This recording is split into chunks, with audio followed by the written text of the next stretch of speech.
So if you're making a shape in After Effects and you want to change the fill color, it's very easy to do so. So right now I've got this periwinkle blue-purple color fill. There's two ways to change it. You can do it the easy way or the hard way. The easy way, up here you'll see the word fill and you'll have the color that happens to be filling your shape. So if you double click that color, you can change it in the slider and then press OK.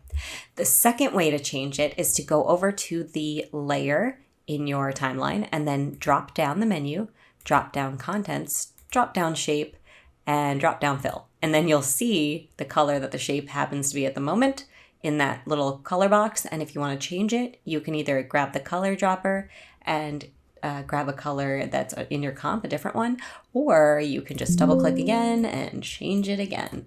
So that's it. You will notice that you may or may not have a stroke on your shape. That would be like the outline of the shape. And if you don't have it, you should see this line through in stroke.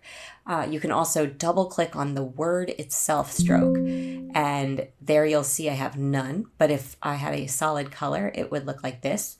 And if I had a gradient stroke, it would look like that, and so on. So I'm going to press OK, and I'm actually going to make my stroke bigger so you can see it. Here it is. Interesting. I've actually never done a gradient stroke before, so that's pretty cool.